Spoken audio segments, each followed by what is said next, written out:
Yo, what's going on, snipers, and welcome back to our Detroit Red Wings franchise mode here in NHL 21. So in last episode, we simulated the last half of the season, and our team continued to struggle, and we ended up missing the playoffs after going to the first round last year. And yeah, it wasn't a great season for us. We did actually have some decent point totals still from like Matthews. Like, I'm kind of surprised he was kind of close to point per game with this team being as bad as they were, but I will show you guys how we simmed, which was not great. Like, we were one of the bottom 5 teams in the entire NHL. We also thought we would have a good chance at getting the franchise level guy at the first pick of the draft, but unfortunately we fell back 2 spots, so we do not even have a top 5 pick. We have the 6th overall pick in the draft. So I'm really hoping that we could still at least get somebody decent, but it really sucks that we're not going to get a franchise player, because I was hoping that like by tanking we would even get one of those, because if we would have gotten him, we could have played that franchise level player like on our top line, and it would have helped us out immensely, but we aren't going to be able to get him. Instead, we're probably going to be stuck with like an elite guy, or stuck with even a top 6 forward or something like that. But as you can see, our offense was not good at all. We had the worst offense in the entire NHL. And in goals against per game wise, we were one of the worst as well, I think it was. Yeah, we allowed 3.65. Our power play picked it up a bit from the start of the season, but it still finished the worst in the NHL.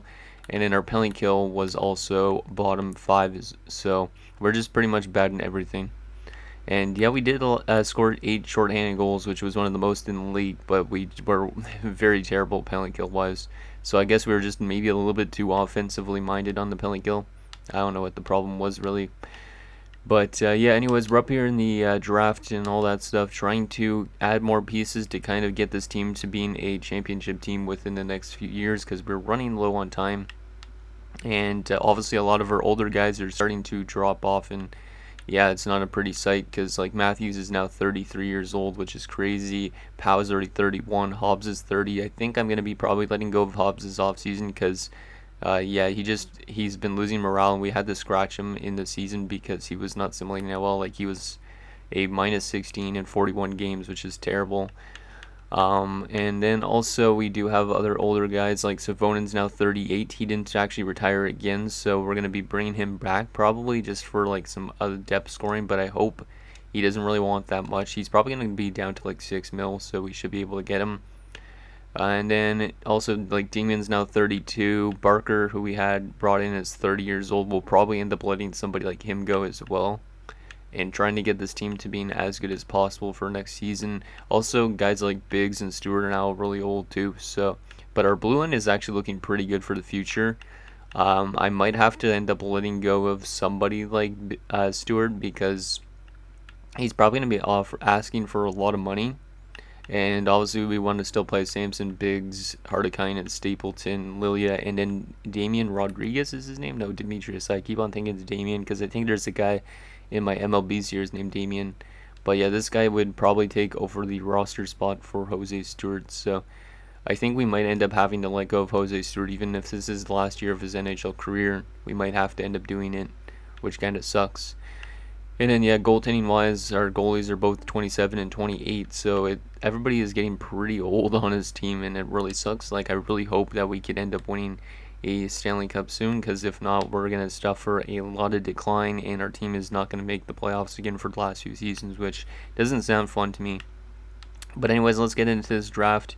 Most of the players that we're going to be drafting in this episode probably won't end up making our team, so I'm hoping that some of them are decent overalls. Obviously, the first round pick will probably, because he's going to be maybe a medium elite player. But yeah, pretty much everybody outside of the first round is probably not going to be ever making it into this franchise mode series, I would assume. But let's see what happens. So LA is going to get that franchise guy, 82 power forward. Man, I really wish I could have got that guy.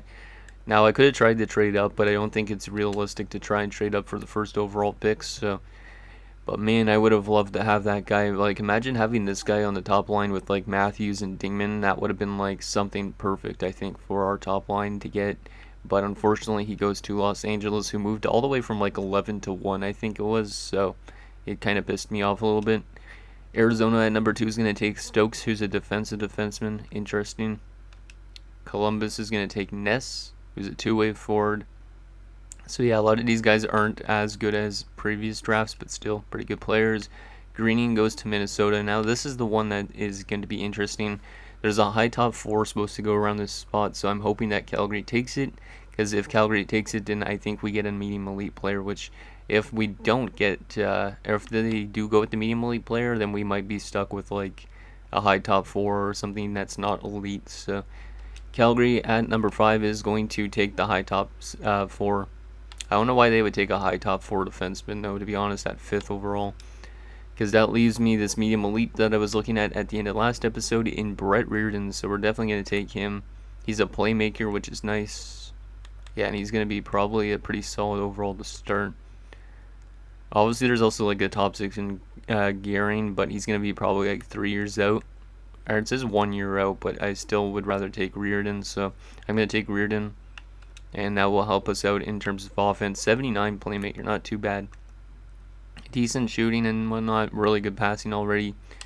Yeah, that guy's going to be getting into our lineup next season. And hopefully that helps us. Like, if he could develop really well, like him and, Indika next to each other should help like the offense a little bit. Does this guy play center too? He could maybe win faceoffs. So I think I might try him and Dika together at some point. Just because he could probably win faceoffs, Dika could be like the guy on the wing, and he could just pass over the puck to him a lot. Let's him to our second round pick here, early second round pick. I don't even really know what we're gonna go with in the rest of this draft because this guy said 2 years away. That is intriguing. Obviously, those stats aren't accurate. The 2 years away might be though. But yeah, this draft does not look great. Like I might auto sim it soon. Like, I'm trying to make these episodes as short as possible to an extent because I've been recording now for like the last 3 days and my voice is really starting to go on me a little bit. So I think I'm going to go with this guy just because there's a chance or a good chance he's 2 years away. I mean, why not? He might be a low elite defenseman too. So let's just take this Cali Carlson, and he is a low elite 65 offensive defenseman. So that guy actually might end up making it in the series. We're going to definitely maybe give him his ELC already, and then he could play in the AHL for a year, and maybe he'll be up to like the 70s by next season. So we're actually finding some really good defensemen in this draft. Like, that guy didn't even look like he was going to be that great, but he's pretty solid across the board. Obviously, he's got some really weird attributes. So with like 63 offensive awareness, and he's an offensive defenseman apparently, which makes no sense whatsoever. Like, he's a better defensive defenseman than an offensive defenseman. And he doesn't really have a lot of size, but he's only 17, so I'm really happy with that pick. Kind of surprised, actually, we got a good pick in the second round. There might be another low elite here in Ralph Schroeder. Maybe I'll take him. He's looking like 3 years away, so he could be like a top 6 too. Yeah, I think I'm going to go with Ralph Schroeder. Why not? Bring in the German. And he's a low top 6, 64, not too bad. So actually this draft isn't terrible in terms of like overalls. Potential wise, it's not that bad either, considering we're in the third round and there's like top 9s going. Maybe another low top 6, decent shooting, maybe 2 years away. I think we gotta take Brett Wotherspoon from HV71. It sounds like a Canadian player, not a Danish player. But we'll take him up. And he's another low top 6, 64 overall. So actually this draft is not too bad. I don't know if any of these guys like that are going in the third round will make it on time, but still not a bad draft for like, I don't know, depth type of pickups. But now it's kind of dropping off a bit. It looks like I might take Renz because why not? Got to go with the Germans. Chuck Cope, what a cool name. Anybody else intriguing here? They're recommending Vic Clark, who doesn't look interesting. Jamison Gogol, who I don't know anything about. And Alan Ruidel, don't know really much about him either. Well, actually, I do know. He's a low top 9. That's not terrible. But I don't think he's going to develop into being something. Let's just go with Sasha Wren. Why not? Get our third defenseman of the draft. He's a low top 60. But a 60 overall is not too bad for an 18-year-old, but I don't think he's going to be anything really. Might become an AHL top 2 defenseman at some point, but Buzek, don't know anything about you probably. Alvin Eves. I might literally just auto sim soon. Oh, there's another low top 6, so I'll probably just take this guy because he's a power forward. Just try and get as much maybe trade assets as possible if we want to actually make trades, but I don't know if we will. Another low top 6 potentially. Norm McKenna. But 5 years out doesn't sound interesting to me. Ooh. This guy has no weakness. Keaton Clem. 18 years old, and he's apparently looking like 2 years away. But it's guaranteed that he has no weakness. That's interesting. We're going to just take Keaton Clem because he looks interesting to me. Low top 9, 59 overall, but apparently he has no weakness, which is kind of weird, but I mean, he's not that bad all around. Maybe he ends up developing, but I don't know if he'll develop on time is the only thing. Okay, a couple more picks left in this draft. Russ Cummins, and maybe. Yeah, I might end up taking Russ Cummins. Gabriel Wright, don't know anything about him. What other ones do the scouts recommend? What's that Dodge guy's first name? Isaiah Dodge. Dave Clapperton. I think I'll just go for the guy that could be a low top 6 again. Might as well. He's from Italy too, I think it said, so that's pretty cool. Low top 9, 58 overall. Yeah, this is actually a pretty solid draft in terms of depth. And now we're getting offered 2 7th round picks for our own 7th rounder. Like we get Washington's 7th round pick next year. You know what? We'll just accept that. Why not? Wait. Didn't I just accept that, or did I reject it? I might have rejected it because my pick is... Or no, maybe not. Oh yeah, I just picked up their 7th round pick in that trade. That makes sense now. Okay, and then I get 7th for next year. Ooh. Potentially a low elite defensive defenseman. Yeah, we'll just go with this dude, even though he's 19 already. And he's a low top 4 enforcer defenseman. Man, I wish I could see this guy develop. Because enforcer defenseman sounds kind of interesting. I don't think he would develop really into anything, but still. So that's our draft. Not a bad draft by any means, I'd say. So we get Reardon, who's going to be in the NHL lineup next season. Carlson, who could be in the next 2 years if he develops well. Schroeder, Wotherspoon, Renz, DeVoe, Clem, Cummins, and Peltier. A lot of low top 6s, low top 9s, and that type of thing. So I think it was a pretty good draft for us. At least in terms of building up this prospect pool, and hopefully we're a good team next year, or hopefully we're a good team in the next few seasons, I'd say. And I don't really care about the AHL associate. I do need to get an NHL associate coach also in next episode, so I got to remember about doing that. Let's get those scouts back.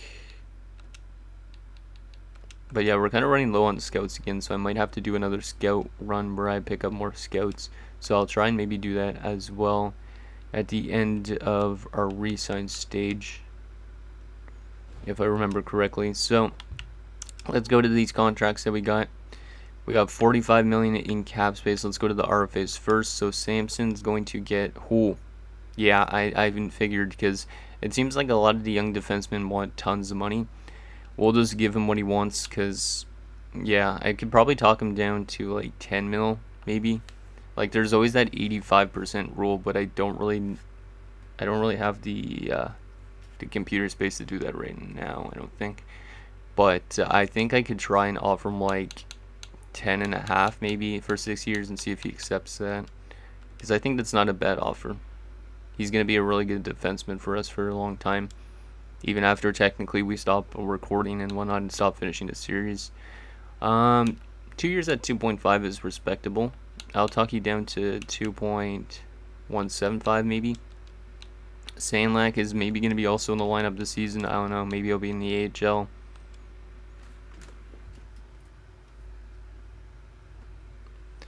A lot of these guys want like 2-way contracts, so that's also good, because obviously we want to save as much cap as possible to see if we could get maybe some good free agents possibly for next episode. If not, we might just have to keep the team the way it is, which is not the worst thing. Okay, so there you go on that front. And inside, guys, we got to get Reardon first, because Reardon's definitely going to hop into our lineup. And then these other guys, I don't know if I should give Carlson his contract yet, or should I wait 1 year? I think I'm going to wait 1 year before giving him an ELC. And I think he'll probably jump up to being like a 78 something by next season if he develops well. And then he could be in our lineup by like next season maybe. Yeah, I think that's what we'll do. And then I don't think I'm going to sign Gustafson yet, who was our first round pick last year. I mean, he's almost close to getting aged already. So yeah, I don't think I'm going to sign anybody else other than Reardon. Gonna let these prospects marinate for another year. That's good on the RFA front. UFA wise, let's go to the bottom of this list. So we're gonna get rid of Ennis. We're gonna let go of Kalinin. Lowlead and Dundas we need to get signed, even though he doesn't seem to be developing that well. Suter 64, low top 9. At 19 is not terrible. We'll sign him up. We have the contract space, might as well. We'll also sign Weston, Nurmi as well, just to see if we could get any of these guys into our lineup. And Visnovsky I would like to bring back, because this guy is very good when he does play. Like, he was way better than Hobbs, so I think we'll probably let go of Hobbs, and Visnovsky could maybe be a regular player next season. I don't know. I'll try and get Orr back first for the AHL. Bloodoff I'm going to let go of. This is who we traded for from Carolina from a few years ago. He's dropping off in overall, so we're going to let him go. Nikita Alexandrov I wouldn't mind keeping around potentially. But I do think we're going to let go of Calvin Hobbs. He's been here for a decently long time, for 615 career games. But his plus minus, like, ever since 2037, ever since we've been a bad team pretty much, he's just not been good defensively. And yeah, obviously his morale also took a lot of a hit the last few years too, because of ice time and stuff like that. So Calvin Hobbs, best of luck in free agency. Sucks to let you go, but we want you to go have a good chance to win a cup with somebody else, because I don't know if this team's going to win a cup. And apparently Savonin wants a 2-year deal, which is actually pretty interesting. That means he might not retire. But I could give him a 2-year deal. He doesn't want an extension, which is interesting. But I think I still probably will give him an extension. I don't think I'm going to give him a 2-year deal just because he's going to drop off considerably probably after this year. I'm going to try and give him like 6.6 for 1 year. And then Barker I'm going to let go of for now. Alexandrov, I'll try and sign you back up. He wants a 2-way deal, but we'll give him a 1-way because or else he probably won't accept, I would assume. And yeah, we'll try and get Visnovsky back as well, even though he wants a lot of money. And what else we got here? Turnstrom might come back. I'll try and get Allen as well for the AHL. If Allen doesn't accept, we could always sign one of the prospect goalies we have. And what does Turnstrom want for 1 year? He wants more than last. You know what, we're going to let go of Turnstrom from now. I'm going to see what else there is for goalies, because maybe we can find a new goalie to play alongside Stevenson. And then Stewart, 1 year at 7.9. The thing is, he's probably not going to be into our lineup. I might have to trade him away if I sign him. Because if we look at our defensive core again, like without Stewart, actually it looks a lot weaker too. But we got still 1, 2, 3, 4, 5, 6, and Orr is our 7th. Technically, Stewart doesn't really fit on this team much anymore because we'd have 4 right-handers in our defensive core. And then Stapleton would be mad. Yeah, I think even though I do not want to do this, I think I gotta let go of Jose Stewart. Jose Stewart's been with us since the beginning, but I think it makes sense for us to let him go. And also, he's wanting a lot more money. He's played over 1,000 games with his organization, and he's been a plus player every year except for like 3 seasons, I think. Yeah, every year except for 3 seasons. He had some really dynamite seasons in this area where he was like a plus 65. The other piece of the wall, like, pairing. Yeah, it really sucks to probably let somebody like him go, but I think it only makes sense. We got to let him go to free agency for his last year of his career, and maybe he could go on and win a Stanley Cup with somebody else, because I don't know if we're going to win this year. Also, yeah, the morale took a hit the last few years. It just makes sense for him to go to free agency, I think.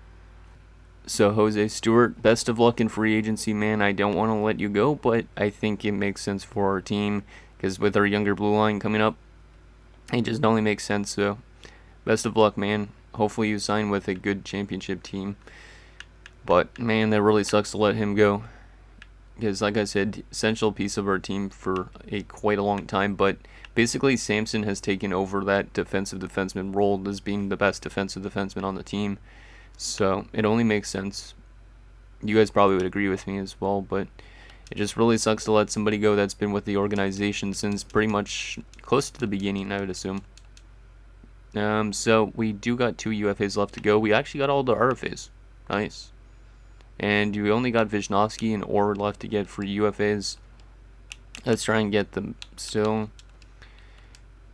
And yeah, Visnovsky will try and give you a little bit more, because he might end up being in the lineup, and when he is in the lineup, he puts up a lot of points.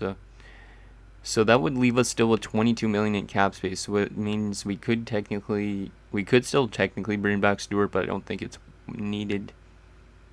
But yeah, let's see if I think I might have to let go Valen, to be honest, for the AHL and sign one of these other goalies. Main roster, Morkord's is 73. Yeah, Morkord could be the starter next year, so I think Allen is going to get let go of, and we will sign up this Rask dude, because he could play as the backup option. Yeah, it's good. So now that that's done, we basically would get those signed, and then that's all we need to technically sign. I might actually give Gustafsson his ELC. I think I will, because I think I need to get more of my prospects into the system as fast as possible. So there we go.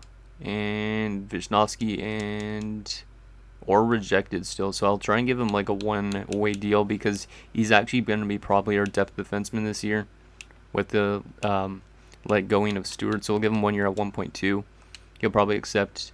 And yes, he does. Okay, perfect. So everything is good. We have 24 million in cap space. So we could actually maybe sign some decent free agents this year and try and get our way back into the playoffs. But let's take a look at what we got for our roster so far. We got 1, 2, 3, 4, and then all of these guys could technically play in the NHL. So technically 7, 8, 9, 10, 11, 12, 13, 14, 15. Technically 15 players that could be in our lineup next year, so I think we might be good on forwards, but we'll probably still bring in somebody that's really good, and then Sandlak could be still in the AHL or something like that.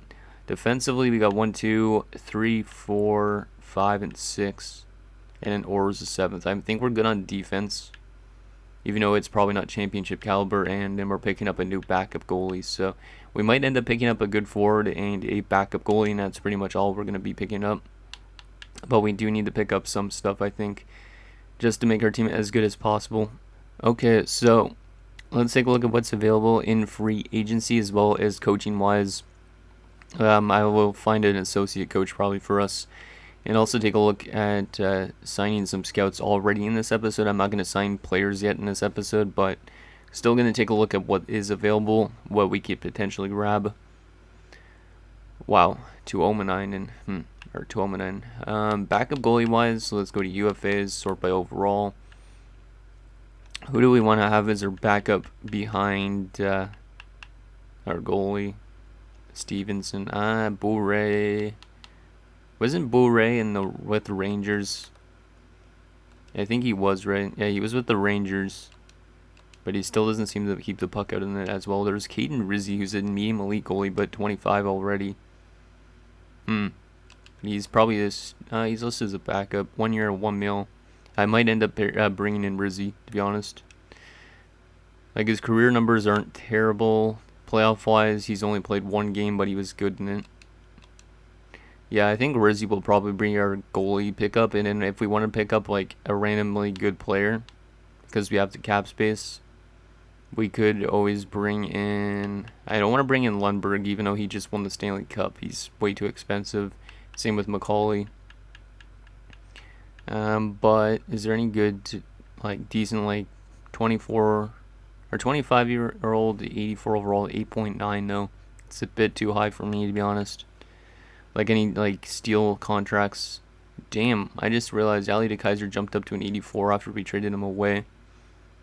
He was much better in Colorado. It seems like he's a pure passer for a grinder. Interesting. Long guy. So I don't know if we would bring in anything, but we might end up just bringing in a random player, like maybe this power forward.